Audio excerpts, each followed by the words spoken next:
Bien, mes chers collègues, merci de vous asseoir. Je vais laisser la parole à notre hôte, le maire de Foyer, Gilbert Dufour. Merci, Monsieur le Président. Bonsoir à tous, mes chers collègues. Je vois que quand il s'agit de venir à Foyer, vous êtes tous présents à l'heure. Bon, c'est bien, ça me fait plaisir. Je suis content à mon tour de recevoir Val-de-Garonne, puisque bon, c'est toujours autour du premier de l'an, ou avant ou après. Donc, en ce qui me concerne, moi, eh bien, écoutez, on est comme vous tous sur la dernière année du mandat, mais je dirais que tout le monde est encore vif aux réunions. Donc, ce que apprécie le président, et puis à partir du moment que l'on reçoit, c'est intéressant que tout le monde soit à peu près présent. La commune, je ne vais pas trop vous la détailler parce que vous la connaissez plus que moi, certains. Parce que vous me dites toujours que j'ai des sous, mais c'est pas vrai.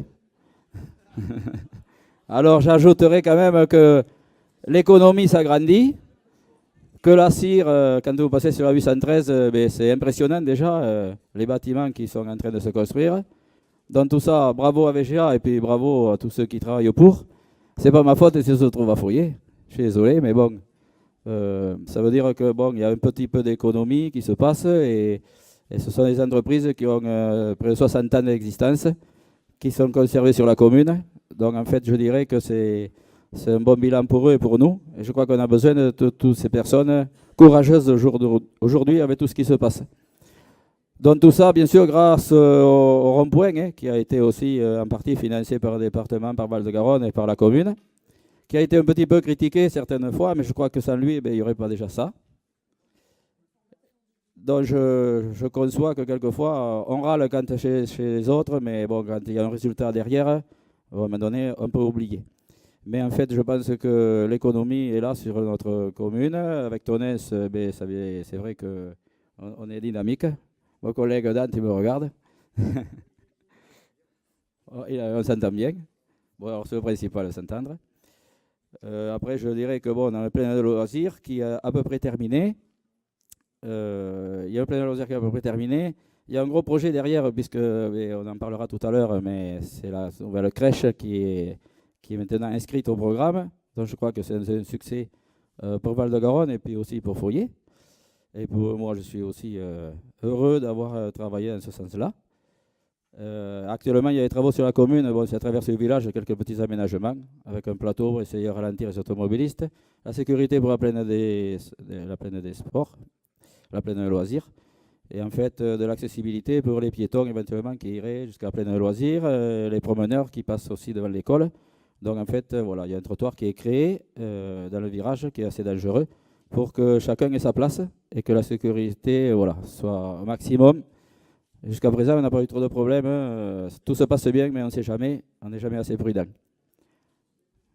Donc, écoutez, j'ai à peu près tout dit parce que vraiment, le président il va être content. Mais j'ai l'honneur d'être à côté du président, à la table d'honneur. Donc, je vous remercie. Bon, on ne sait jamais, hein, voilà. Bon, mais c'est vrai, je suis content de vous accueillir et bonne soirée. Et puis, au dialogue tous, voilà, au travail. Merci.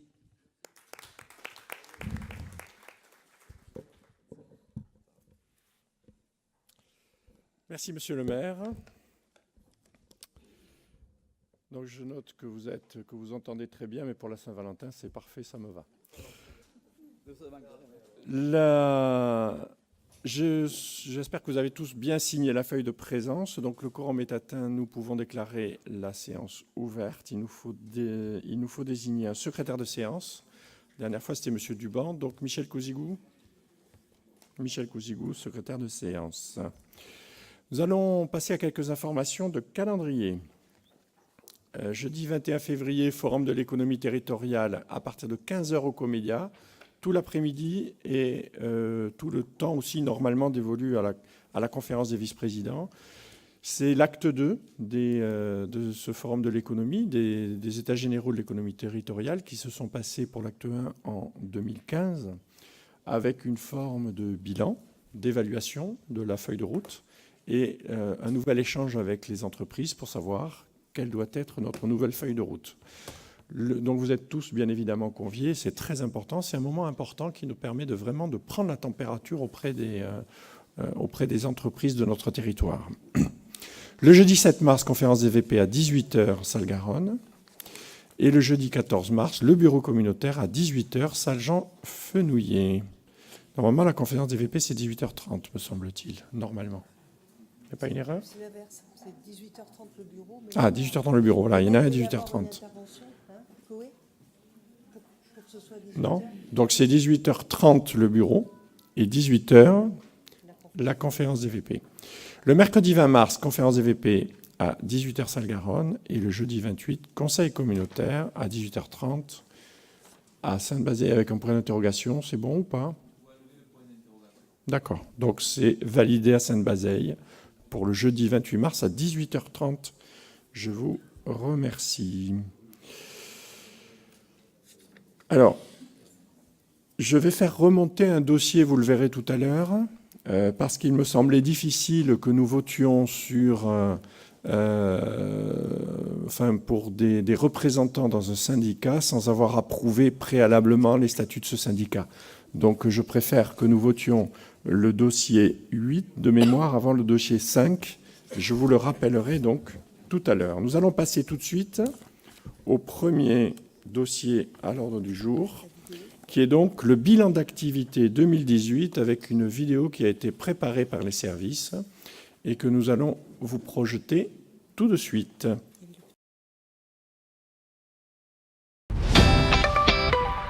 Bonjour et bienvenue en Val-de-Garonne. 43 communes, 62 200 habitants, 400 agents au service de la population, voici Val-de-Garonne agglomération. Venez avec moi et découvrons ensemble ce qui s'est passé l'an dernier sur notre beau territoire. 2018, un territoire en mouvement. D'abord, une naissance. Voici Val-de-Garonne Attractive, un collectif pour valoriser notre destination et encourager une nouvelle dynamique territoriale. Ensuite, la concrétisation de partenariats avec de nombreux acteurs. Bordeaux Métropole et la communauté de communes du Réolais en Sud-Gironde sur différents dossiers, agriculture, tourisme ou encore mobilité, mais aussi avec la région Nouvelle-Aquitaine, que ce soit sur le plan économique ou bien dans le domaine des transports, ou encore avec la Chambre d'agriculture pour recenser les friches agricoles et lutter contre la grêle, ou avec la Caisse d'allocation familiale pour préparer une nouvelle convention globale territoriale. 2018, c'est aussi 2 belles victoires, avec les labels Territoire d'industrie pour renforcer notre tissu industriel et Action Cœur de Ville, des financements pour dynamiser nos centres-villes. Le tout sur un territoire connecté. Déjà 80 services en ligne accessibles depuis les sites internet de l'agglomération et de 15 communes du territoire. L'accès facilité au très haut débit avec 98% du territoire couvert par la 4G fixe et l'engagement de raccorder tout le Val-de-Garonne à la fibre optique d'ici fin 2023. 44 commerçants pour acheter local et en ligne et 13 communes soutenues pour créer leur site internet. 2018, un territoire performant. Plus que jamais sur le front de l'emploi et de la formation.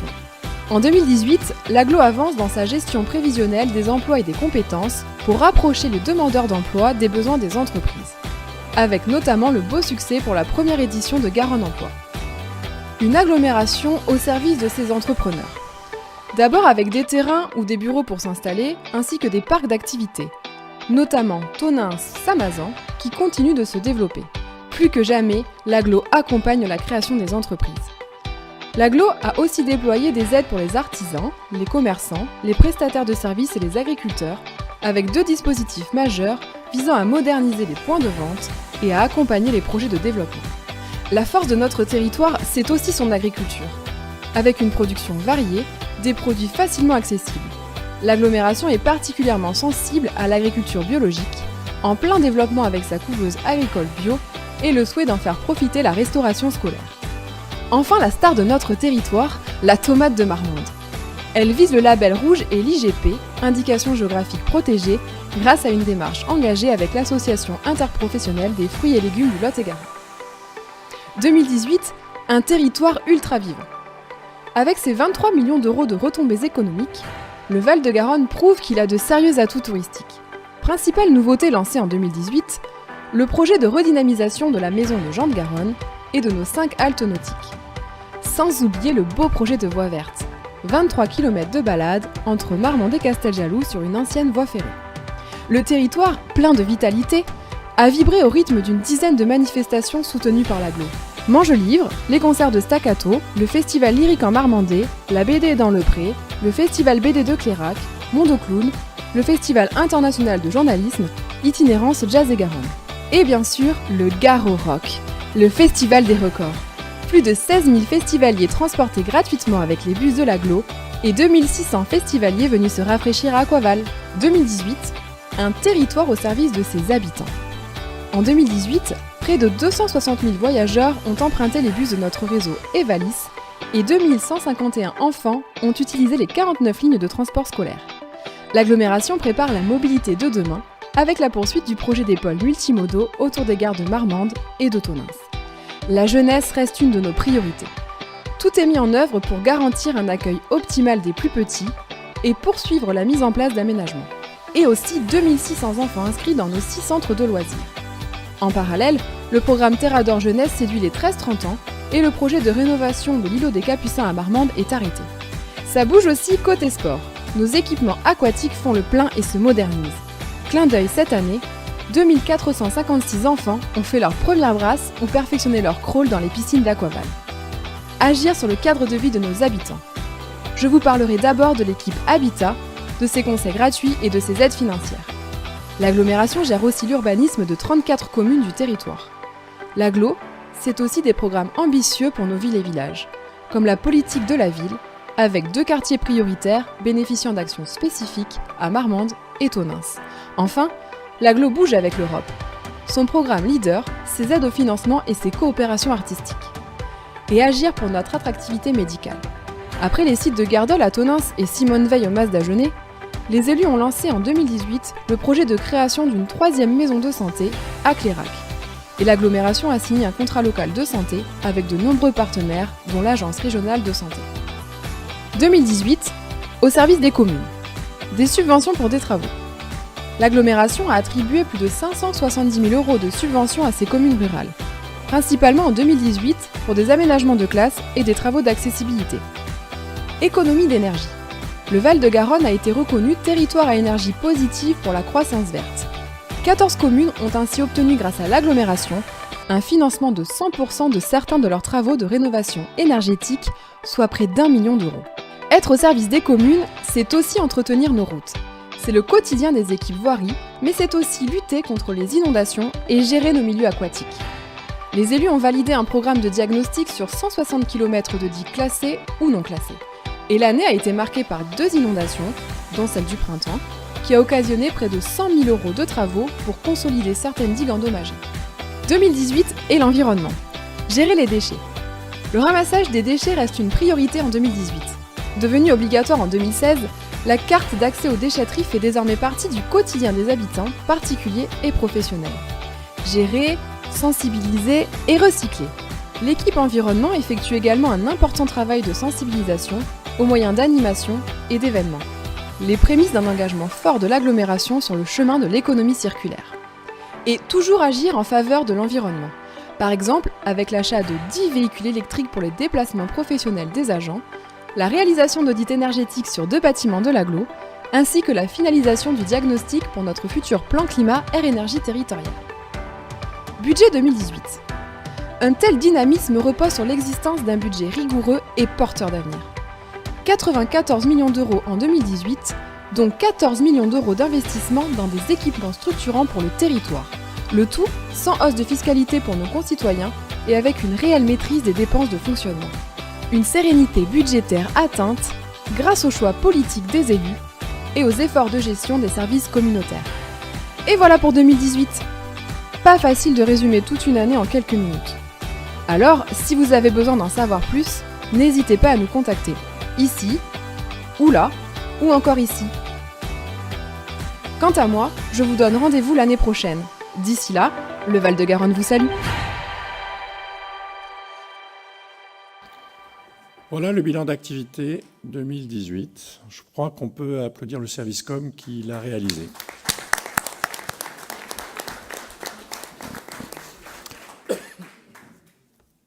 Cette vidéo va être disponible dès demain sur le site internet de l'agglomération et sur la chaîne YouTube de l'agglomération. Et vous allez tous recevoir d'ici la fin du mois un CD que vous pourrez passer donc, dans vos communes si vous le souhaitez, puisque c'est une possibilité qui vous est offerte. Et nous pourrons, si vous voulez que je vienne ou que quelqu'un vienne de l'agglomération expliquer un petit peu, nous pouvons le faire. Il n'y a pas de problème avec ça.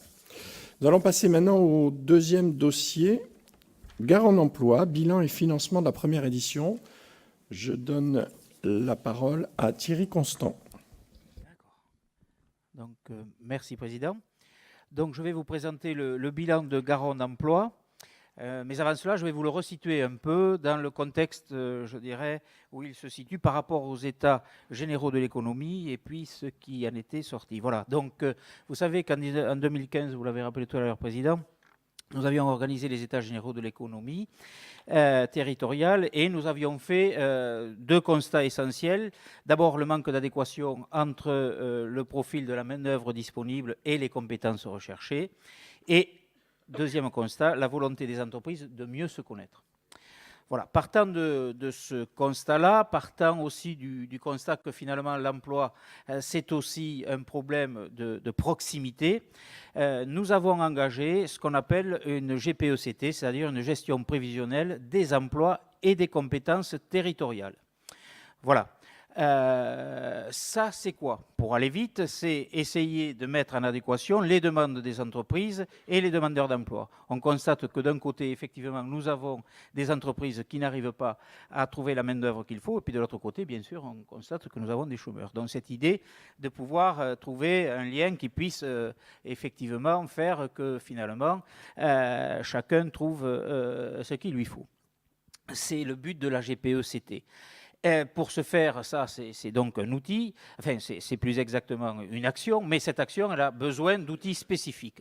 Et c'est dans ce cadre-là que se situe Garonne Emploi. Garonne Emploi, c'est un salon qui a eu lieu donc l'année dernière, au mois de le 13 et le 14 juin 2018, dans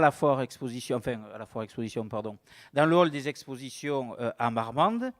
Et ce salon, pour aller vite, c'était effectivement dans le but de pouvoir arriver à faire se rencontrer à la fois des demandeurs d'emploi et des entreprises. Voilà, donc je vais vous faire une petite présentation du salon. Donc je vous le disais tout à l'heure, valoriser les savoir-faire de notre territoire, c'est une de ses vocations, et mettre en avant les offres d'emploi à promouvoir. Ce salon a été organisé par VGA, mais avec le soutien de Pôle emploi et de la mission locale. C'est quelque chose qui a été co-construit avec ces organismes-là et avec les entreprises. Et avec les entreprises parce qu'effectivement, depuis déjà plusieurs années, sur notre territoire, nous avons fait émerger, je dirais, un groupe d'acteurs économiques plutôt qu'un club d'entreprise qui, nous l'avons initié avec le président, c'était en 2015, et nous nous étions bien prononcés là-dessus par rapport aux entrepreneurs. Nous, on a initié la chose, ensuite nous nous sommes retirés volontairement pour pouvoir les laisser parler et que des idées émergent, je dirais, sans que nous soyons là pour dire ci ou ça, mais ensuite recueillir donc leurs travaux et puis mettre en place des actions. Et c'est dans ce cadre-là, donc vraiment co-concerté, qu'est apparu ce premier salon. Alors, il a été organisé en 2 demi-journées, deux demi-journées exclusivement réservées aux professionnels et 2 demi-journées ouvertes au grand public. Voilà. Ça a été un vrai succès. Ça a été un vrai succès dans tous les sens. Ça a été un vrai succès d'abord au niveau des exposants. Bon, nous avons eu 72 exposants, ce qui n'est déjà pas mal, d'autant qu'ils ont payé leur stand, bien entendu. 44 entreprises, 15 organismes de formation et 13 acteurs de l'emploi. Ce qui est quand même pas inintéressant parce qu'il ne s'agit pas que d'avoir les entreprises, il s'agit aussi d'avoir avec nous les organismes de formation qui ont leur importance, puisque dans la GPECT, l'idée c'est aussi parfois de mettre en place des formations itinérantes pour pouvoir répondre à un problème, je dirais, très pointu, puis ensuite passer à autre chose. On a recueilli quand même 1000 sur ces donc, 2 fois demi-journée, 1085 donc, visiteurs, 1100 visiteurs en gros, entre le mercredi après-midi et le jeudi matin, ce qui est quand même relativement intéressant. Alors, si on regarde le profil des visiteurs, je ne vais pas passer en détail ça, mais effectivement, nous avons eu 68% de demandeurs d'emploi, 18% de scolaires. Et ça, c'est intéressant parce qu'effectivement, vous savez que ma foi, vous avez des gens qui sortent du système scolaire, soit avec un bac en poche, soit sans un bac en poche, au niveau même des fois plus jeunes, et donc ils ont parfois du mal à se réorienter. Parcoursup est en train de se mettre en place, on le sait, c'est pas toujours facile. Il y a voilà. Donc nous avons eu des demandeurs d'emploi, mais des scolaires aussi. L'origine des visiteurs, mais oui, bien sûr, ça reste essentiellement VGA, mais nous en avons un peu, 16%, en gros, allez, on va dire 20-25% qui sont en dehors de VGA. Ça correspond un peu à notre zone de chalandise, qui est de Sud-Gironde aussi.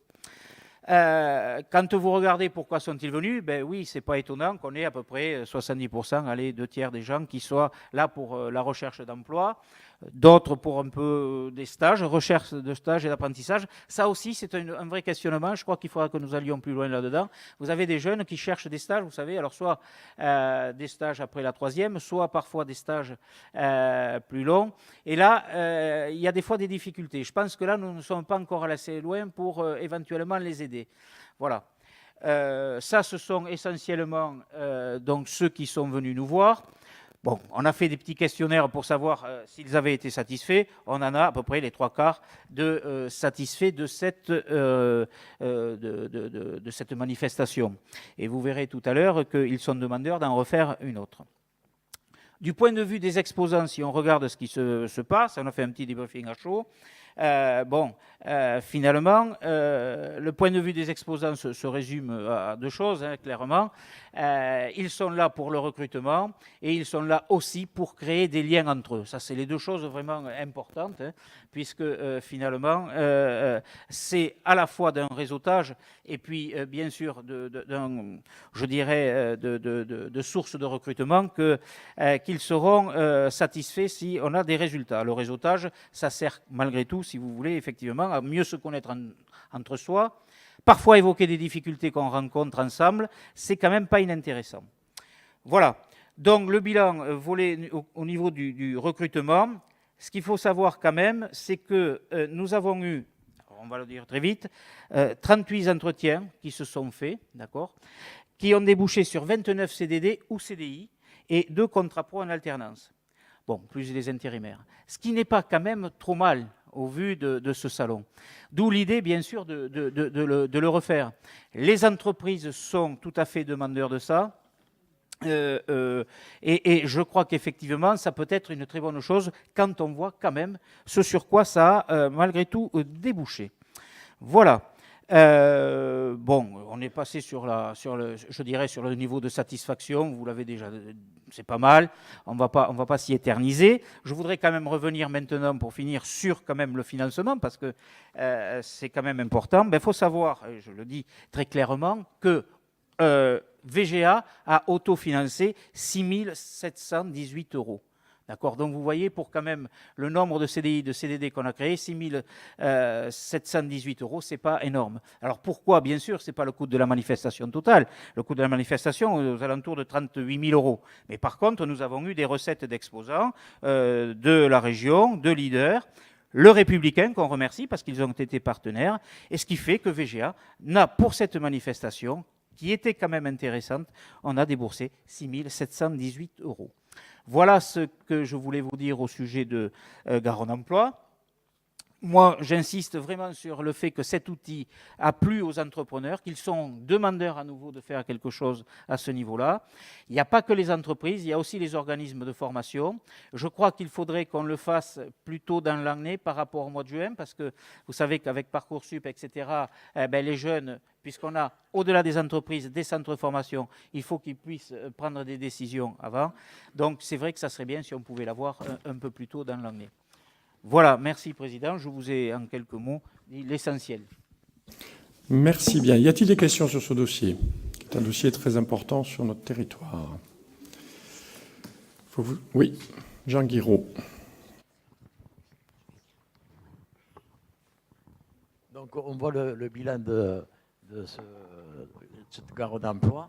Donc ça veut bien dire que donc, ce qu'on a quand on parle depuis plus de 15 ans et qu'à ce jour rien n'a abouti, il faut un foyer de jeunes travailleurs, parce que les entreprises, on voit bien, c'est en recherche de personnes. Donc, et pour les faire rester qui restent sur le site, sur le territoire, parce que c'est en Marmande où il y a de l'emploi. Donc, il faudra bien un jour penser à si on fait ou on ne fait pas ces foyers de jeunes travailleurs à Marmande ou à Tonnein. Et ça, on en parle depuis 15 ans et ça avance pas vite. Par contre, on trouve de l'argent pour beaucoup d'autres sites. Voilà. Donc, c'est vrai que c'est pas financièrement, ça coûte cher. Mais il faut savoir ce qu'on va faire. Qu'est-ce qu'on fait de ces jeunes? Alors, je suis tout à fait d'accord avec cette remarque, mais il faut aussi aller au bout des choses, Jean. Il y a une étude qui a été faite par le service Habitat concernant l'hébergement des jeunes, les besoins d'hébergement dans le domaine des jeunes, notamment les jeunes apprentis. Il y a aussi d'autres besoins, des besoins sociaux. Martine Calzavara en parlera peut-être tout à l'heure. Donc, tous ces besoins-là, d'hébergement spécifique, doivent être réunis. Et ce qui serait bien, c'est que moi, j'aime pas trop les dossiers où on dit, voilà, il nous faut un foyer de jeunes travailleurs, on va faire un foyer de jeunes travailleurs. Il nous faut un foyer d'hébergement pour femmes isolées, on va faire un foyer d'hébergement pour femmes isolées. Non. Essayons de voir quels sont les besoins globaux dans des publics très spécifiques et essayons de voir si on ne peut pas faire un outil global pour toutes ces personnes-là. Et la réflexion d'ailleurs est très très avancée, hein, elle est en cours, sachant qu'un site a déjà été identifié pour la rentrée 2020, qui peut être libéré pour la rentrée septembre 2020. Donc septembre 2020, c'est demain. Et donc voilà, il y aura une feuille de route qui sera adressée au service Habitat pour imaginer cette création. Et je crois qu'effectivement, oui, c'est un dossier très important pour notre territoire, sur lequel maintenant il faut nous positionner. Alors pourquoi est-ce qu'on va pouvoir maintenant se positionner? Parce que je pense que le label territoire d'industrie va nous permettre d'avoir des financements complémentaires sur ce dossier-là pour amortir le choc budgétaire. Martine Calzavara. Oui, non, juste effectivement, je souscris pleinement effectivement à ce besoin. Je suis entièrement d'accord. Ça fait longtemps qu'on y réfléchit à ce foyer de jeunes travailleurs. Il faut savoir qu'actuellement, je veux dire, on est en discussion avec la presse qui se positionne sur parce qu'il faut l'accompagnement. Un foyer de jeunes travailleurs, c'est pas qu'un lieu. C'est surtout un accompagnement. Et donc la problématique, au-delà du lieu, qui effectivement il faut d'abord trouver, même si actuellement l'habitat peut être un milieu complètement diffus. C'est-à-dire que par exemple sur Villeneuve, ce sont des privés qui ont des maisons et dans lesquelles sont logés ces jeunes travailleurs et sont suivis par des éducateurs d'une association. Donc voilà, nous y travaillons. Et c'est en bonne voie. Mais il est certain qu'effectivement, ce serait utile pour notre territoire, pour ces jeunes qui ont des difficultés à se loger. Merci. Y a-t-il d'autres questions sur ce dossier? Pas d'autres questions? Sachant que dans le dossier toujours économique, hein, c'est vrai qu'il y a une demande de la part de nos partenaires d'organiser cet événement chaque année. Il a été prévu de le faire tous les 2 ans, donc on va rester pour le moment sur tous les 2 ans, parce qu'on va intégrer dans l'intervalle des job dating très spécifiques suivant les partenaires. Il y a déjà eu plusieurs demandes, donc ces job dating vont démarrer dès le mois prochain, je crois, dès le mois de mars, me semble-t-il. De manière à être très réactif par rapport aux besoins des entreprises. Et je sais que pour le prochain job dating, il y a une quarantaine ou une cinquantaine de postes qui seront disponibles pour les personnes de notre territoire. Donc voilà, nous sommes les coordinateurs, nous sommes les activateurs de cette organisation de recherche d'emploi ou de GPEC de territoire, véritablement. Et nous jouons ce rôle vraiment à plein. Pascal Laperche. Oui, merci Monsieur le Président. Oui, alors vous parlez de job dating. En fait, juste rappeler que nous serons à la Maison d'Aquitaine à Paris au mois de juin et que nous avons rencontré des entreprises cette semaine. Nous les reverrons le 21 puisqu'il y a la journée spécifique sur certaines problématiques d'entreprise et job dating. On prévoit avec certaines entreprises d'en organiser un sur Paris à la Maison de l'Aquitaine pour essayer de voir si certaines entreprises auraient la possibilité de recruter des gens sur Paris. Donc l'idée de ce job dating, c'est un petit peu une innovation. L'objectif, c'est effectivement de proposer un emploi à des gens, mais plus que de l'emploi, on a parlé de l'approche 360 de la personne, essayer de leur proposer aussi de l'habitat avec des agences immobilières. Donc c'est faire monter aussi une agence immobilière, au moins une. C'est leur parler de transport, leur parler de la vie qu'on peut avoir ici, donc tous les services qu'ils peuvent trouver. Et pas que le travail, il y aura le travail bien sûr, c'est le point central, mais aussi organiser autour toute l'offre que le territoire peut leur permettre d'avoir. Voilà, je vois Michel aussi, le transport, etc. etc. Voilà, c'est juste un petit rappel, dire qu'il y aura cette action qui sera menée au mois de juin avec l'agglo sur la Maison de l'Aquitaine à Paris. Christine Voineau.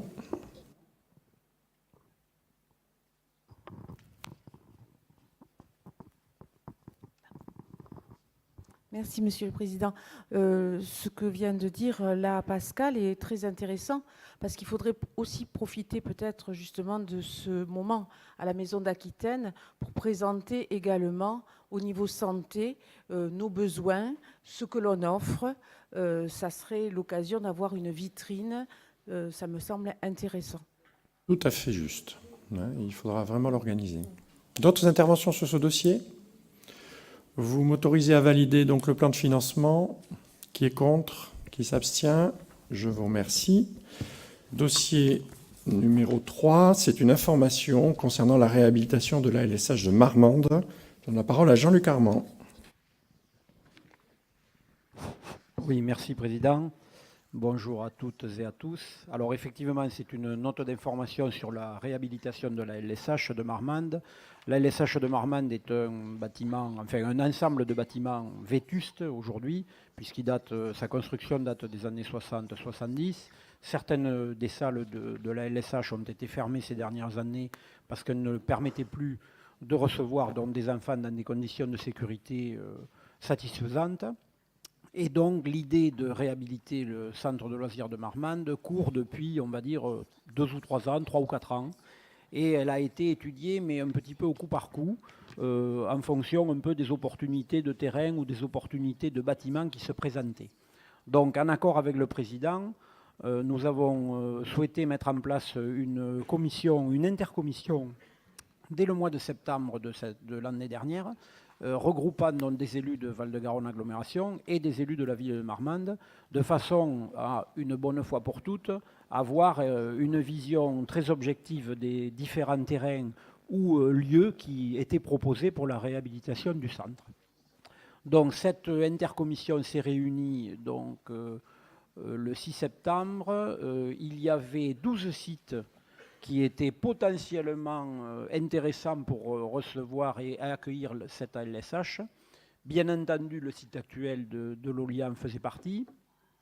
Un terrain à Michelon, l'école de Tivras, les anciennes écoles de Coussant avaient été évoquées, également l'îlot des Capucins, zone de Giroufla, ancienne clinique Madeleine, etc. etc. Bon, de tout ce remue-ménage, puisque nous avons essayé d'étudier le plus objectivement possible en mettant donc, les possibilités de rénovation ou de création sur des terrains qui étaient nus et où il fallait tout faire. Donc, il s'avère que le site actuel du centre de loisirs de l'Olia serait la meilleure alternative à sa propre succession. Autrement dit, c'est le site le plus opportun qui nous est apparu pour donc reconstruire le centre de loisirs là où il est. Alors, avec quand même 2 scénarios envisageables. Un terrain jouxtant le centre de loisirs de Marmande actuel pourrait être intéressant si la communauté en avait l'acquisition et pourrait permettre donc d'autres perspectives d'aménagement si donc la communauté en faisait l'acquisition. Si elle n'en fait pas l'acquisition, le site actuel est suffisamment grand, il fait 1,70 hectare pour être réhabilité et pour pouvoir permettre tout le temps de la réhabilitation l'accueil des enfants sur site. Donc, par tranche et en tournant, on pourrait donc réhabiliter le centre de loisirs de Marmande là où il se trouve actuellement, tout en continuant de le laisser fonctionner. L'intérêt également, donc l'intérêt de la surface, c'est aussi la proximité avec des équipements sportifs, puisque le centre de loisirs se trouve tout près de la piscine donc de Marmande, du stade. Et également, l'intérêt, c'est la mutualisation que nous aurions, si nous le conservons sur le site, avec la ville de Marmande, puisque le restaurant scolaire de l'école de l'Olia sert en même temps de restaurant à cette ALSH. Donc voilà la proposition qui est faite. Ah oui, il y a aussi un autre intérêt qui est quand même pas de moindre importance, c'est le prix, le coût de la réhabilitation. Il a été étudié par les services qu'un centre de loisirs de taille équivalente sur un terrain nu, c'était environ 3 millions d'euros. Le centre de loisirs tel qu'il est aujourd'hui en réhabilitation, ce serait 1,5 million hors taxe. Voilà, donc les chiffres sont assez parlants. Donc voilà, Président, ce que la Commission vous propose, c'est de continuer à travailler sur la réhabilitation du centre de loisirs, là où il se trouve. Merci bien. Y a-t-il des questions sur ce dossier? Oui, Régine Poveda. Oui, merci. Mais moi, je trouve que c'est plutôt une bonne idée, mais j'avais retenu, moi, de la précédente proposition, qui avait quand même de la gêne, pas mal de la gêne. Les riverains se plaignaient beaucoup du bruit des enfants, etc. Donc, je ne sais pas si on peut le résoudre différemment. Et de la proximité de cette entreprise qui travaille le fer, c'est ça? C'est ce qui avait été remonté au Alors, début. c'est pas tout à fait ça. Enfin, voilà, la gêne occasionnée est celle du stationnement des agents qui travaillent au centre de loisirs et des parents qui amènent les enfants au centre de loisirs dans le quartier résidentiel qui est à l'entrée du centre de loisirs. La gêne principale, c'est celle-là. Et effectivement, il y a un désagrément qui concerne le centre de loisirs lui-même, effectivement, qui est celui d'une société, puisque nous avons dû évacuer 2 fois le centre de loisirs ces derniers mois, et que ça ne peut pas continuer comme ça. Donc les attaches sont prises désormais, et nous allons rencontrer cette société pour trouver des solutions. Voilà. Okay, merci. Oui. Philippe Labardin.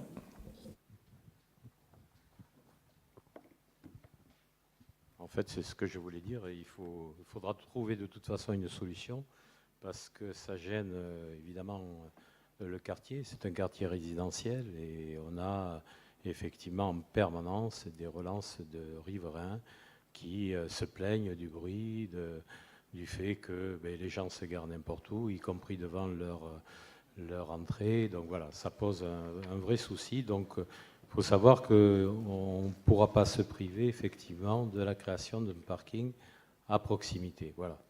Ça, c'est au-delà de l'investissement qui est prévu, il faudra prévoir un investissement pour effectivement trouver un parking à côté. Voilà, c'est indispensable.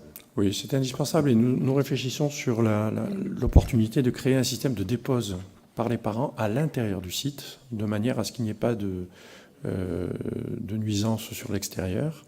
Et voilà, je crois qu'ensuite, concernant le bruit même des enfants, il y a quelques riverains effectivement qui se plaignent, mais pas beaucoup sur ce bruit-là. Mais c'est à nous de mettre en place un règlement intérieur pour essayer de diminuer ces nuisances. Est-ce qu'il y a d'autres questions sur ce dossier-là? Est-ce que vous êtes... Pardon, Pascal Laperche. Oui, merci.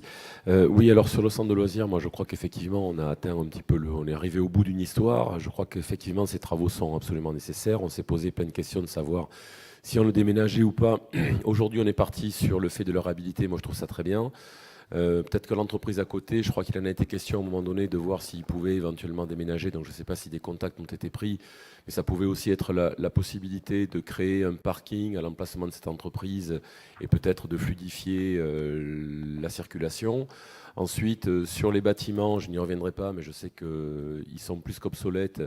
Et dans une autre vie, j'ai eu l'occasion aussi d'accompagner des enfants de restauration, à la restauration scolaire à midi. C'est vrai que ce restaurant scolaire est complètement inapproprié et très, très, très bruyant. Alors les enfants s'en plaignent sans plus, mais les adultes beaucoup, que ce soit les enseignants qui mangent sur place parce que certains mangent là, que ce soit le personnel qui s'occupe des enfants. Et c'est vrai que c'est une véritable nuisance. Bon, je crois l'avoir entendu parler aussi au niveau du CHSCT, et je crois que c'est tout à fait favorable de faire ces travaux, parce qu'il y en a absolument besoin. Alors certainement, c'est un coût, mais bon, Jean-Luc l'a expliqué, ça coûte plus cher aussi de faire du neuf. Mais je crois qu'il y a certainement de quoi faire une belle réalisation, et puis peut-être se poser les questions. S'il y a du bruit, peut-être mettre des choses anti-bruit, peut-être trouver des circulations, peut-être trouver un stationnement ailleurs.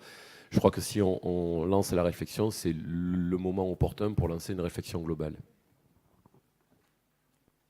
Merci. Y a-t-il d'autres questions sur ce dossier?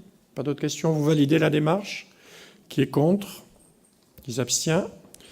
Je vous remercie. Dossier numéro 4. Construction d'un multi-accueil de 24 places sur la commune de Foyer. Je crois que monsieur le maire va être content.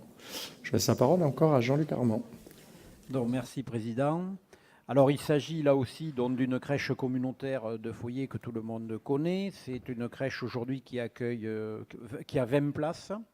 Il se trouve que cette crèche communautaire, les Diablotins, située sur la commune, est à proximité immédiate de l'école et des locaux municipaux qui abritent aussi le centre de loisirs. Elle a fait l'objet, avec le président et un groupe d'élus l'an dernier, d'une visite sur site.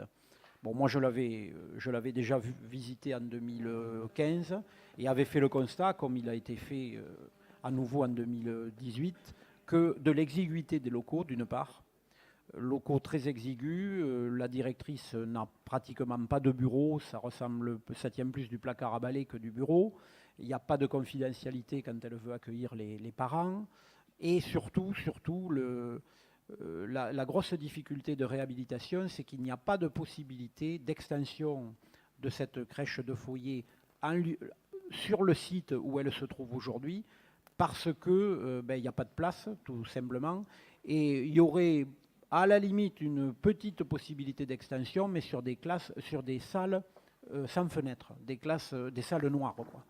Donc, devant cette difficulté d'appropriation des espaces et de rénovation des espaces sur le site, il a été proposé par la mairie de Foyer un terrain qui est en contrebas du groupe scolaire qui se situe environ à 100 mètres et qui conviendrait tout à fait à la création d'une nouvelle crèche sur ce terrain. Alors, des contacts ont été pris avec la mairie de Foyer, nous sommes en discussion.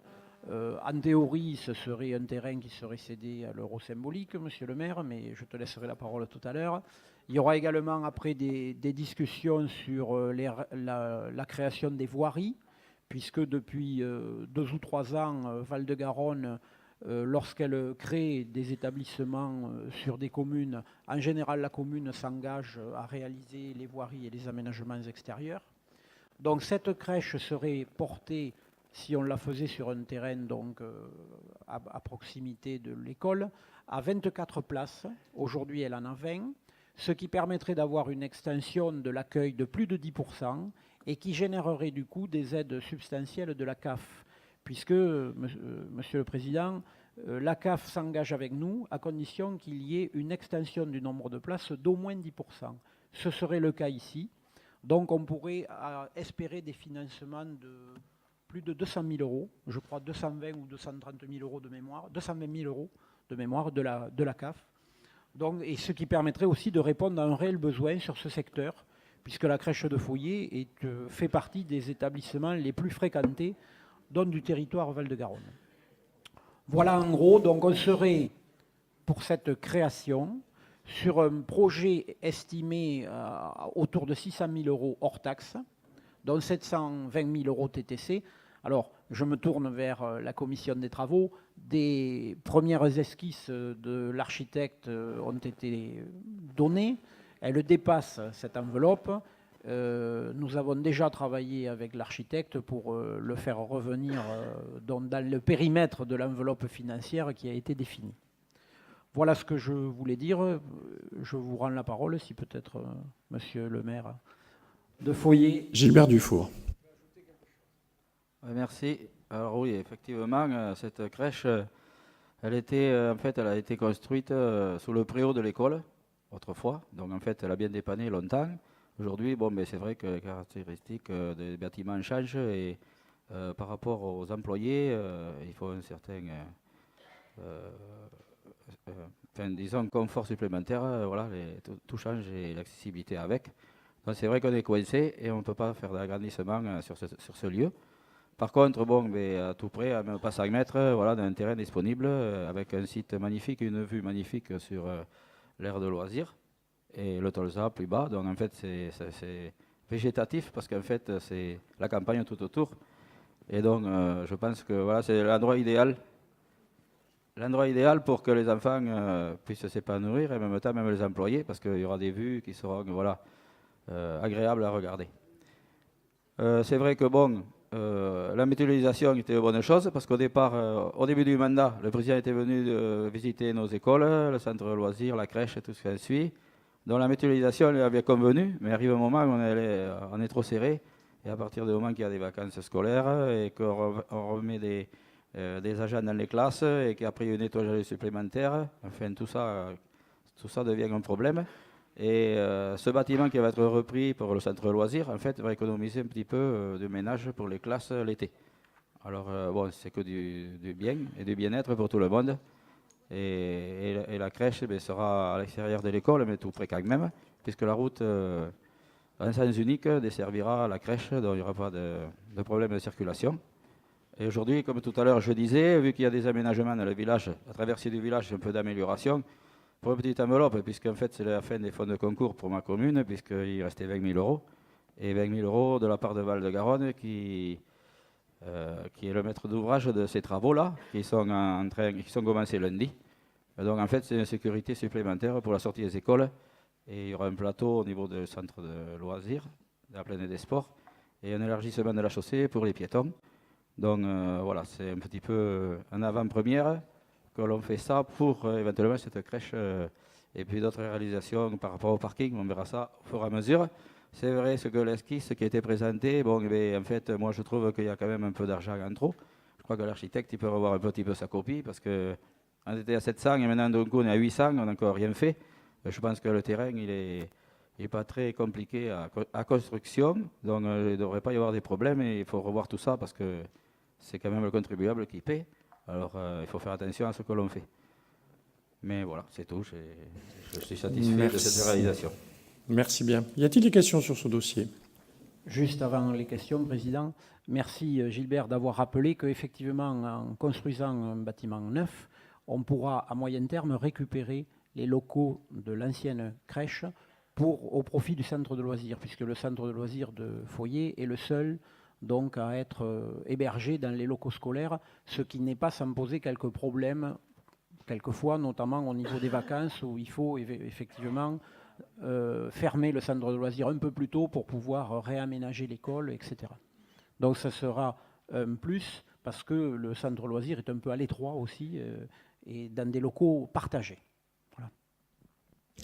Donc, y a-t-il des questions? Pas de questions particulières? Oui, une question, deux questions. Jacques Bilirit et Jean-Marc Duban.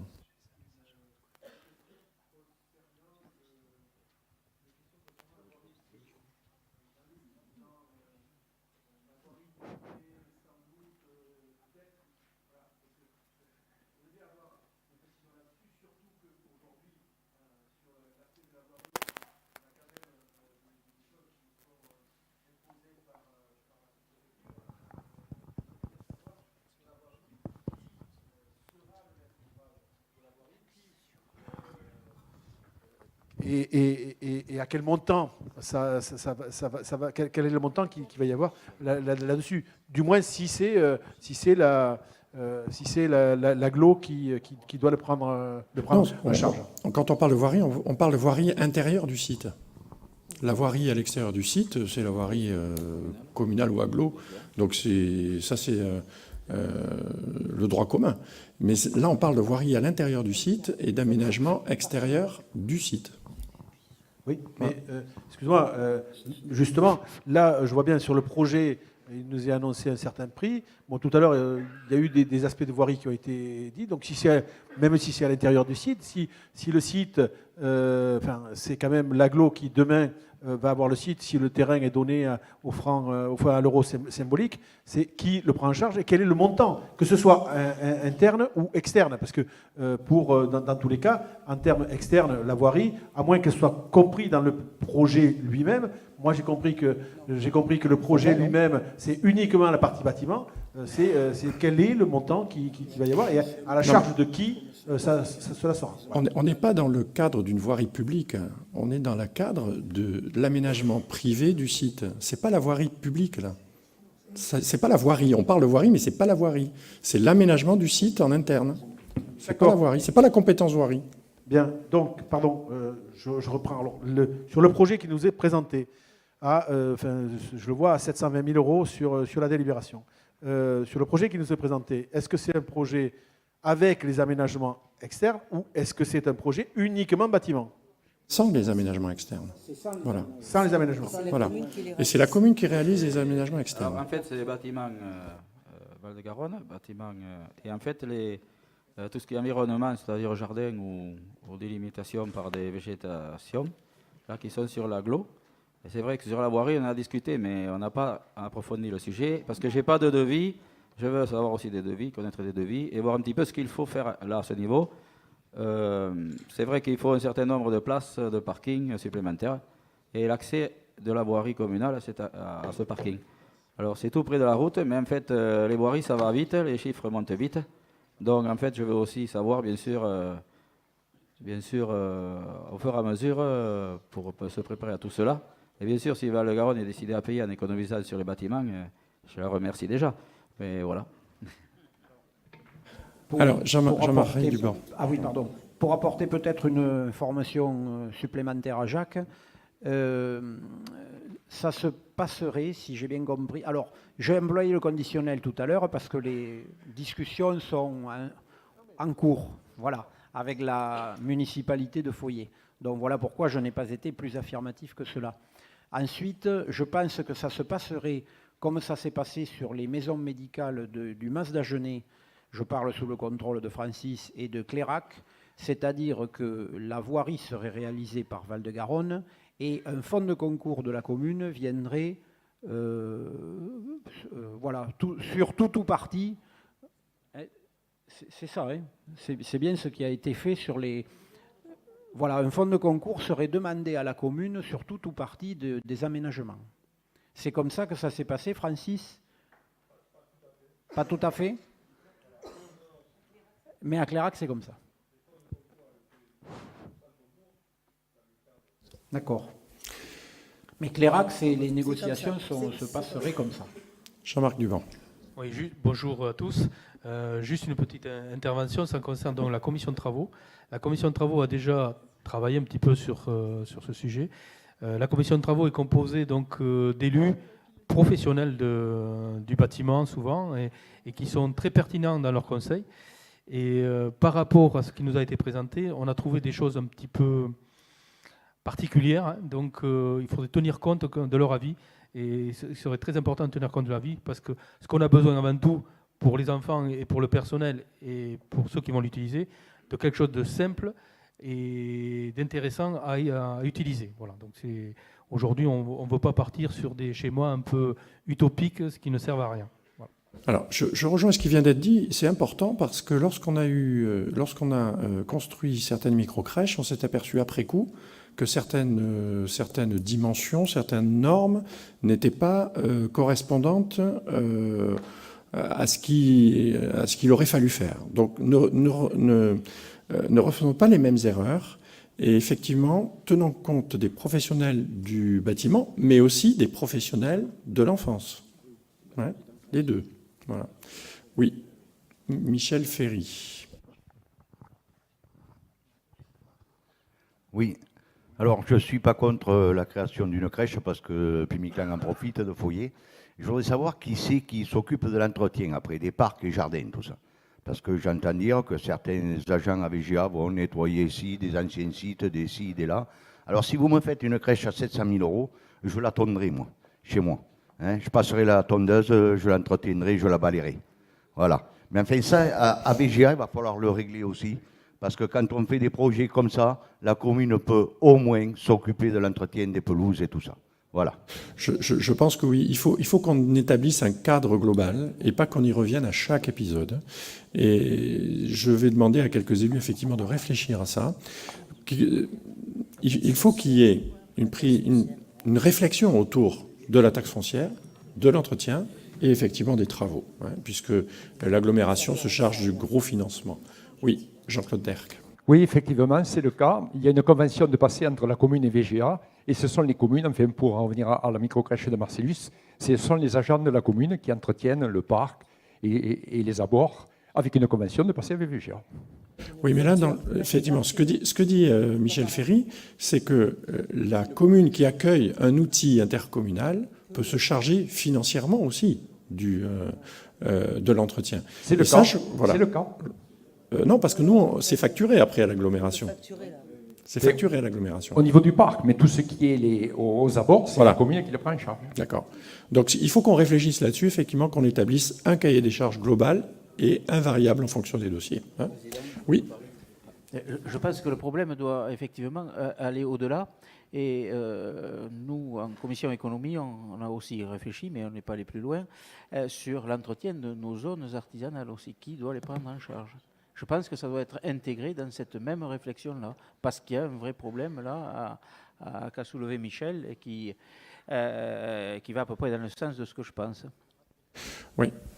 Gilbert. Ça fait déjà 2 ans que nous avons une convention avec Val-de-Garonne, justement, pour la crèche, où il y a un petit peu tondeuse d'entretien de l'aire de jeu, là. Et donc, en fait, nous avons une convention et nos employés communaux de Foyer le font. Et autrefois, c'était Val-de-Garonne qui venait, mais en fait, le déplacement et tout, c'est souvent plus de route que de temps sur le lieu. Après, je pense que les abords de nos écoles et tout sont déjà entretenus par nos agents. J'ai déjà 2 agents à plein temps qui... Voilà, et c'est pour ça qu'en fait, les travaux que l'on fait, c'est en fait, vu qu'on ne peut plus traiter les abords des rues, tout ça, je fais du goudron et c'est plus vite nettoyé par la suite. Ça fait un gagne-temps, même si c'est des fois moins joli. Mais bon, nous avons des places de parking à réaliser et si on laisse des cailloux, tout le monde se gare en travers. Si on met des bandes, il y aura un peu plus de sécurité. Je pense que les gens se gareront mieux. Parce que c'est vrai que les places de voiture, les parkings sont toujours en manque. Mais bon, ça c'est vrai que la convention est déjà à lieu comme ça et je pense que ça continuera en ce sens-là. Bien, donc une réflexion à mener. Y a-t-il d'autres questions? Pas d'autres questions, on peut passer au vote. Donc sur la construction d'un multi-accueil de 24 places sur la commune de Foyer, qui est contre? Qui s'abstient? Je vous remercie. Dossier numéro 8. On passe au 8 avant le 5, comme je vous l'ai dit tout à l'heure, puisque nous allons d'abord valider la fusion entre le syndicat mixte du Médier et le syndicat mixte fermé d'aménagement des bassins versants du Trek, de la Guppy et de la Canole. Pierre Humbert. Merci, Monsieur le Président. Donc, je la prends parce que je ne l'avais pas vu. Il faut valider la fusion entre le syndicat mixte du Médier et puis celui du fermé d'aménagement des bassins versants du Trek, de la Guppy et de la Canole. Dans cette délibération, Madame le Préfet nous a fait parvenir un arrêté préfectoral pour proposition de fusion du syndicat mixte des aménagements des bassins versants du Trek, de la Guppy et de la Canole avec le syndicat intercommunal versant du Médier. Donc, dans ce cadre de cette compétence, le milieu aquatique de prévention des inondations, plusieurs échanges ont eu lieu avec les services de l'État, l'Agence de l'eau à Tour-Garonne et des PCI à fiscalité propre. Les services de l'État et l'Agence de l'eau ont ainsi précisé que le syndicat du Médier ne pouvait substituer au regard de son territoire relativement modeste. En effet, devant les obligations réglementaires et la nécessité de gérer les milieux aquatiques sur un territoire équivalent, un ou plusieurs bassins versants, il est impératif que ce syndicat puisse fusionner avec un autre syndicat portant les mêmes compétences pour une gestion à plus grande échelle. Il est ressorti de ces échanges qu'en tant qu'affluent de la Garonne à rive droite, une fusion avec le syndicat en charge de la gestion de la Guppy, du Trek et de la Canole était cohérente. Cette logique territoriale est aussi cohérente au regard du fonctionnement hydromorphologiques similaires de l'ensemble de ces cours d'eau. Fort de ces constats, les élus de ces deux structures ont donné un avis très favorable à la fusion de ces deux syndicats de rivière. De plus, ce projet a reçu l'approbation de principe de l'ensemble des EPCI concernés par les territoires des deux syndicats. Donc, ce projet d'arrêté préfectoral de modification du périmètre de compétences est maintenant soumis à un avis de VGA. Donc, vous êtes invité à approuver la délibération suivante. Donner un avis favorable à la fusion du syndicat mixte du Médier avec le syndicat mixte fermé d'aménagement des bassins versant du Trek, de la Guppy et de la Canole. Approuver les statuts du syndicat mixte fermé d'aménagement des bassins versant du Trek, de la Guppy et de la Canole. Et valider le nouveau périmètre de compétence du syndicat mixte Trek et Guppy et Médier, conformément au projet d'arrêté préfectoral du 20 novembre 2018. Et autoriser, Monsieur le Président, ou son représentant, à signer tous les documents relatifs à cette délibération. Voilà, Monsieur le Président. Y a-t-il des questions sur ce dossier? Des explications peut-être? Michel Couzigou.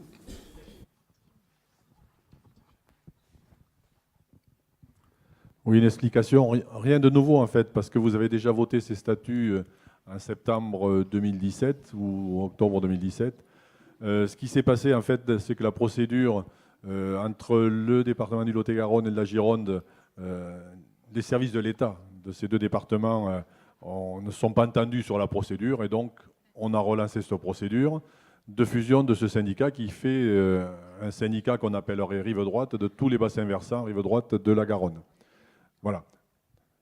Dans le mois qui vient, vous aurez de nouveau une nouvelle délibération parce qu'il s'agit là de transférer le périmètre de l'existant dans ce syndicat nouveau et bien sûr, on va étendre l'ensemble des communes qui sont dans le périmètre des EPCI à ce syndicat. Et donc, le syndicat a d'ores et déjà voté deux nouveaux statuts qui vont encore élargir le périmètre, mais l'étendre surtout aux communes et non plus seulement aux périmètres syndicaux qui étaient existants. Voilà. Donc rien de nouveau, c'est des choses qui avaient été, c'est toutes des procédures qui avaient été faites en 2017 et en 2018, mais la lecture des textes n'avait pas été la même entre la Gironde et le Lot-et-Garonne, donc il a fallu recommencer. Voilà. C'est vrai qu'il y a une frontière entre les deux. Y a-t-il des questions sur ce dossier? Pas de questions particulières? On peut passer au vote, donc, pour la fusion des syndicats. Qui est contre? Qui s'abstient? Je vous remercie. On peut passer au dossier numéro 5, pour la désignation des délégués auprès du nouveau syndicat mixte d'aménagement des bassins versants du Trek, de la Guppy et du Médier. Normalement, nous devrions procéder à un vote à bulletin secret, si quelqu'un le demande. Mais voilà. Est-ce que vous êtes favorable à un vote à main levée? Qui s'y oppose? Personne s'y oppose. Je vais vous proposer les noms des nouveaux délégués qui ont été donc préparés par les communes. Pierre Imbert va vous les donner. Pierre Imbert. Donc, pour Beaupuy, c'est Madame Hervé Maryse. Pour Birac-sur-Trek, M. Alain Herdu. Castelnau-sur-Guppy, Yann Otogui. Gontaut-Nogaré, Marchy Jean-Louis. La Guppy, Michel Guignam. Jusix, pardon, Michel Guignam. La Guppy, Jean-Marc Martin. Marmande, Jean-Luc Dubourg. Mauvezin, Ulysse Suc. Pumiclan, Michel Ferry. Saint-Avit, Michel Couzigou. Sainte-Bazeille, Christian Jada. Saint-Martin-des-Lagenais, Nadine Lejeune. Et Virazeille, Christophe Couragelong. Ça, c'est pour les titulaires. Et les suppléants, Agmé, Patrick Goban, Cobon Saint-Sauveur, Jean-Christophe Ducéchy, Escassefort, Jean-Jacques Capdevilla, Foguerolles, Emmanuel Morizet, Longueville, Maurice Darquet, Marmande, Jean-Pierre Marchand, Mauvezin-sur-Guppy, Daniel Bordeneuve, Pumiclan, Gilbert Bortolin, Saint-Martin-Petit, Alain Descrambes, Saint-Pardoux-du-Breuil, Martine Marchand. Sénestis, Jacques Pain. Sèche, Jackie Bertolin. Et Taillebourg, Jean-Pierre Vaquet. Voilà les délégués suppléants. Merci bien. Donc, comme vous avez accepté le vote à main levée, qui est contre cette liste de délégués et de suppléants? Qui s'abstient? Donc, ils sont tous élus. Je vous remercie. Nous allons maintenant passer au dossier technique. Vous m'interrompez s'il y a des demandes d'explication ou si vous voulez rentrer dans les détails. Dossier numéro 6, avenant à la convention Action redessiner votre point de vente. Y a-t-il des questions? Qui est contre? Qui s'abstient? Dossier numéro 7, gratuité des prêts de salle entre Val-de-Garonne Agglomération et ses communes membres. Y a-t-il des questions? Qui est contre? Qui s'abstient? Dossier numéro 8, il a été abordé. Dossier numéro 9, transfert des compétences. Je vais le prendre comme ça, c'est plus simple. Dossier numéro 9, transfert des compétences de GEMAPI au syndicat mixte d'aménagement des bassins versants du Trek, de la Gupie et du Médier. Y a-t-il des questions? Qui est contre? Qui s'abstient? Dossier numéro 10, compétences eau et assainissement, modification du comité de pilotage. Y a-t-il des questions? Qui est contre? Qui s'abstient? Dossier numéro 11, développement du site de la maison des gens de Garonne. Y a-t-il des questions? Oui, monsieur Guiraud.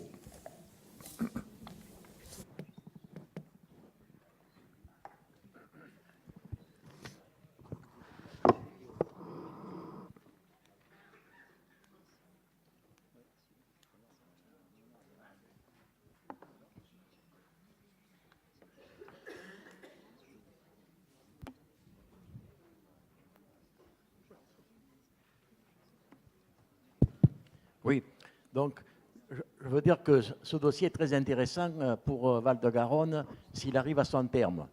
Donc ce dossier se décompose en trois volets. Donc convention d'occupation temporaire, convention d'objectif, convention d'aide à l'immobilier d'entreprise. Ça veut dire que si cette convention est signée, demain, ce sera le preneur qui assurera la maîtrise d'ouvrage de ce site. Donc, le maître d'ouvrage, ce ne sera plus VGA, ce sera le preneur. Le VGA restera propriétaire du site, mais ce sera le preneur. Ce qui a pour objectif aussi de faire des économies. Plus d'appel d'offres. Il n'y aura pas d'appel d'offres, donc c'est très intéressant. Donc, après, sur la convention d'aide à l'immobilier, donc là aussi, bon, VGA apportera une subvention de 541 850 €. Elle apportera. Voilà, il aidera le preneur qui va réaliser les travaux. Mais là où il faudra faire très attention, c'est être vigilant sur les conventions qui vont être signées. Je ne sais pas quand elles vont être signées, avec le preneur. Donc il va falloir respecter chaque article. Donc là, je ne sais pas qui va s'occuper de ça à VGA. Alors, d'abord, pourquoi est-ce que nous avons choisi cette construction juridique et administrative? Non, parce que ce dossier, il est conséquent. Oui. Mais en fait, c'est parce que cela permettait d'engager les travaux le plus vite possible pour l'ouverture de la saison. À partir de ce moment-là, il est évident qu'il y a un suivi par le service juridique à la virgule près de l'ensemble des conventions. Et quand on connaît la qualité de notre service juridique, honnêtement, je ne me pose pas trop de questions là-dessus. Il y aura vraiment un suivi très étroit, effectivement. Non, il y a non seulement le service juridique, mais les travaux qui vont être les travaux, bien sûr. Oui, mais ça, on a la commission de travaux qui va nous veiller ça, voilà. Comme le lait sur le feu. Moi, j'ai étudié le dossier, bon, c'est assez cossu. Et donc là, par la même occasion, je félicite le service juridique qui a réalisé ce dossier, parce que c'est complexe. Non, c'est très compliqué. Bon, c'est complexe. Bon. Donc j'espère qu'on en reparlera, parce que maintenant, il faut que le preneur soit d'accord. Bon, il n'y a pas de souci. Voilà, le problème, j'espère aussi, sinon on n'est pas bien. Donc c'est déjà une épine à moins dans le pied pour VGA. Hein. Donc, on donne ça à un privé, c'est normal que aussi il participe au financement des travaux. Hein.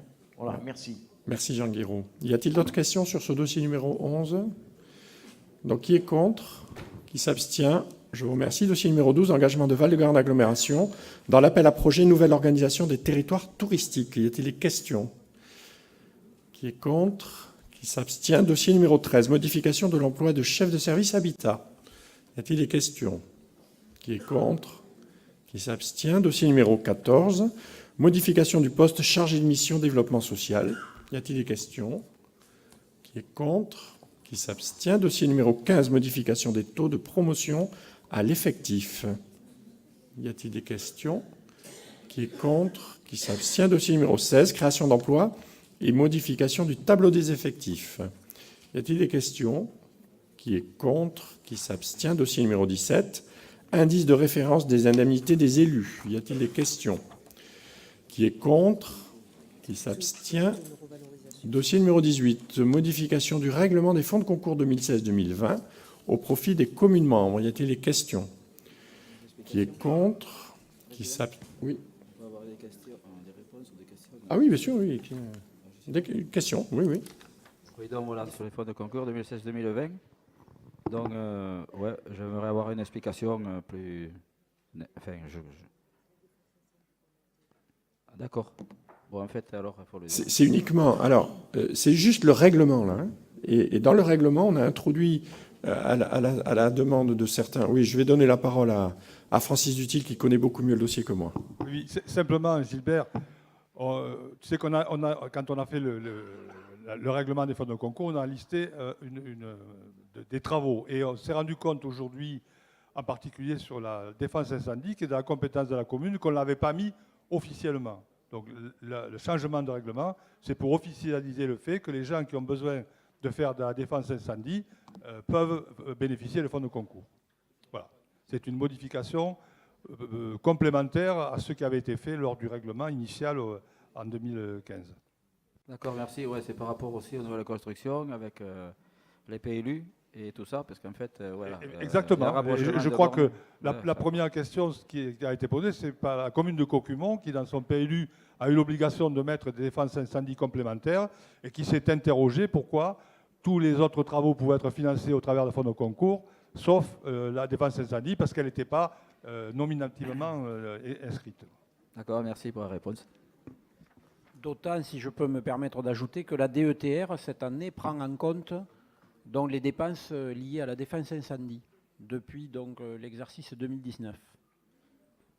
Merci bien. Y a-t-il d'autres questions sur ce dossier? Donc sur ce dossier, qui est contre? Qui s'abstient? Dossier numéro 19, convention d'affrètement réciproque des services de transport scolaire entre la région Nouvelle-Aquitaine et Val-de-Garonne agglomération. Y a-t-il des questions? Qui est contre? Qui s'abstient? Oui, monsieur Labo. Non, le micro. C'est au sujet de la ligne 147. Là, toutes les autres lignes ont leur circuit et il n'y a que la ligne 147 qui ne l'a pas. Elle a son nom, c'est tout. Alors, Michel Cousigou, est-ce qu'il y a une réponse? Oui, alors, ces conventions d'affrètement, là, c'est nouveau. C'est-à-dire qu'on a concrétisé dans une convention la prise en charge des enfants de la région sur nos propres lignes et la prise en charge de nos enfants sur les lignes de la région. C'est une mutualisation des services qui se fait déjà, mais qui n'était pas traduite dans une convention financière. Voilà. Donc, alors, les lignes qui sont listées là, ce sont les lignes entrantes de la région. Il y en a peut-être qui n'existent plus dans cette liste-là parce qu'elles ont déjà fait l'objet d'un transfert financier par les marchés vers l'agglomération. Donc il faudrait regarder si elle est dans le transfert financier. Voilà. non, bon, comme Saint-Sauveur, apparemment, on est limitrophe, c'est pour ça que je voulais savoir si oui ou non on en faisait partie. Alors, il faudra qu'on regarde si cette ligne n'a pas été transférée, le marché de cette ligne n'a pas été transféré vers l'agglomération dans la convention financière qui a été votée à la fin du deuxième semestre de 2018. Voilà. C'est pour ça qu'elle n'apparaîtrait pas là. Et donc là, il n'y a que des lignes de la région, qui étaient par le passé des lignes entrantes sur lesquelles on peut mettre des enfants de VGA.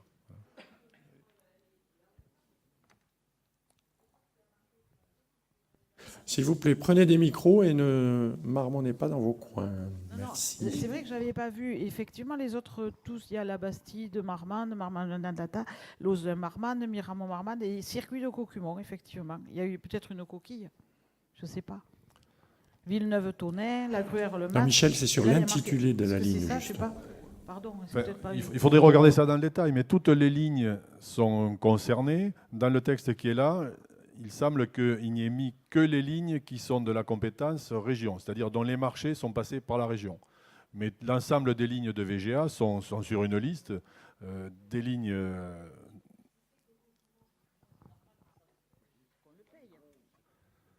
Enfin, je ne comprends pas tout non plus. Pardon, voilà, j'avais pas vu ça, mais si c'est Cocumont, c'est normal qu'on le paye. Alors, non, mais on le paye. La problématique, c'est pas ça. La problématique, c'est qui gère la ligne. Est-ce que c'est la région ou est-ce que c'est VGA? Il y a tout un tas de lignes qui partent, qui ont des points de départ à l'extérieur du périmètre de VGA, qui sont payées sur des marchés par la région. Ces lignes-là pénètrent dans le territoire de l'agglomération et desservent souvent les lycées ou les collèges de l'agglomération, dans le périmètre de l'agglomération. Sur leur parcours dans le périmètre de l'agglomération, on s'autorise, selon les places disponibles, à y mettre des enfants qui sont de chez nous. Et donc, c'est pour ça qu'on fait de l'affrètement sur des enfants de VGA sur les lignes qui sont des marchés de la région. Mais, par exemple, chez nous, à Meillan, on a bien des entrants de Hure ou par là-bas. Oui, mais alors, et on n'y est pas là-dedans. Non, c'est pas la même chose. Les enfants qui sont là ne sont concernés que les enfants qui sont du périmètre de compétences de VGA. Mais qui peuvent voyager sur des lignes qui sont nos lignes, payées par nos marchés, ou qui peuvent circuler sur des lignes qui sont payées sur des marchés de la région. Et c'est la raison pour laquelle on a des conventions d'affrètement réciproque. Quand nous, on va sur des lignes de la région, on a une convention de nous vers la région, et à l'inverse, de la région vers nous. Et la grande nouveauté, c'est qu'aujourd'hui, ces affrètements font l'objet d'une concertation annuelle sur lequel on fixe un objectif, un effectif d'enfants, et que le coût de l'enfant est multiplié par la somme que vous avez là, qui est évaluée cette année à 757 €. Et donc, lorsqu'on transporte X enfants à 757 €, il y a un transfert financier qui se fait de la même façon. Dans les deux sens, puisque c'est réciproque. Merci. Est-ce qu'il y a d'autres questions sur ce dossier? Donc, qui est contre? Qui s'abstient? Dossier numéro 20, charte d'utilisation du service de transport à la demande du réseau Evalis. Y a-t-il des questions? Qui est contre? Qui s'abstient? Dossier numéro 21, candidature de Val-de-Grande Agglomération à l'appel à projet Vélo et Territoire de l'ADEME. Y a-t-il des questions? Qui est contre? Qui s'abstient? Dossier numéro 22, travaux de création de voirie pour agrandissement du parking Place Birac à Marmande. Y a-t-il des questions? Qui est contre? Qui s'abstient? Est-ce qu'il y a des questions sur les décisions? Et avant de nous quitter, je soumets à votre approbation, parce que je ne l'ai pas fait en début de séance, je soumets à votre approbation le compte-rendu de la séance du 20 décembre 2018. Y a-t-il des questions sur ce compte-rendu ou des remarques? Qui est contre? Qui s'abstient? Je vous remercie. Merci pour votre célérité ce soir. La séance est levée.